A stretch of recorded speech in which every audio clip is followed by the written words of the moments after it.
Film chamber president గా దగ్గుపాటి సురేష్ బాబు ఎన్నికయ్యారు. Vice president గా సూర్యదేవర నాగవంశీ, ఛాంబర్ సెక్రటరీగా అశోక్ కుమార్ ను ఎన్నుకున్నారు.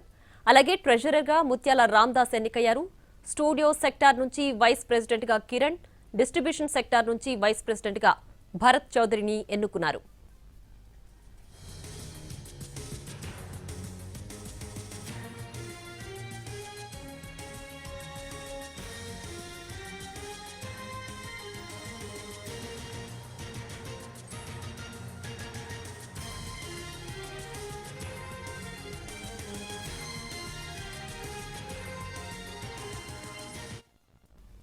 ఫిలిం ఛాంబర్ ఎన్నికల్లో ప్రోగ్రెసివ్ ప్యానెల్ కే ఎక్కువ ఓట్లు పడ్డాయి. 44 ఓట్లలో ప్రోగ్రెసివ్ ప్యానెల్ కు 28, మన ప్యానెల్ కు 15 ఓట్లొచ్చాయి.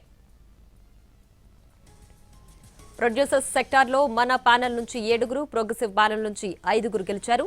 స్టూడియో సెక్టార్లో మన ప్యానెల్ నుంచి 3, ప్రోగ్రెసివ్ ప్యానెల్ నుంచి 1 విజయం సాధించారు.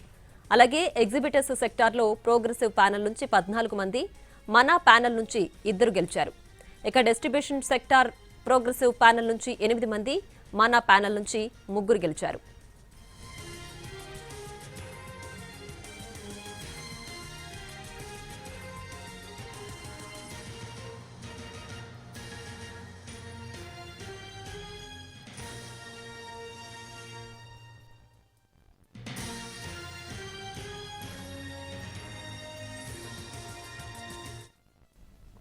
ఫిలిం ఛాంబర్ ఎన్నికల ఫలితాలను వెల్లడించారు. ప్రోగ్రెసివ్ ప్యానెల్ కే ఎక్కువ ఓట్లు పడ్డాయి. 44 ఓట్లలో ప్రోగ్రెసివ్ ప్యానెల్ కు 28, మన ప్యానెల్ కు 15 ఓట్లొచ్చాయి.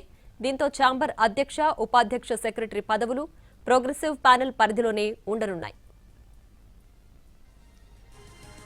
ప్రొడ్యూసర్స్ సెక్టార్లో మన ప్యానెల్ నుంచి 7, ప్రోగ్రెసివ్ ప్యానెల్ నుంచి 5 గెలిచారు. స్టూడియో సెక్టార్లో మన ప్యానెల్ నుంచి 3, ప్రోగ్రెసివ్ ప్యానెల్ నుంచి 1 విజయం సాధించారు. అలాగే ఎగ్జిబిటర్స్ సెక్టార్లో ప్రోగ్రెసివ్ ప్యానెల్ నుంచి 14 మంది, మన ప్యానెల్ నుంచి 2 గెలిచారు. ఇక డిస్ట్రిబ్యూషన్ సెక్టార్లో ప్రోగ్రెసివ్ ప్యానెల్ నుంచి 8 మంది, మన ప్యానెల్ నుంచి 3 గెలిచారు.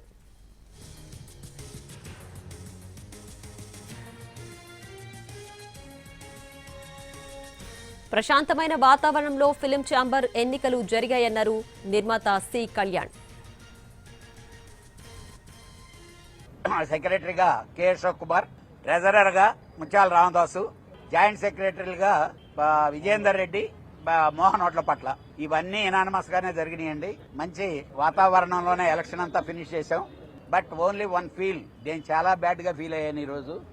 మా స్టూడియో సెక్టార్ లో చైర్మన్ పోస్ట్ గురించి రకరకాల డ్రామాలు ఆడారు. ఇలాంటిది కరెక్ట్ కాదు. విజయవాడ సెక్రటరీగా బేకరీ ప్రసాద్, తర్వాత గుత్తకల్లు సెక్రటరీగా జాయింట్ సెక్రటరీగా సాయిరెడ్డి, తిరుపతి నాగార్జున, అలానే వైజాగ్ మూర్తి, వైజాగ్ అండి. టోటల్గా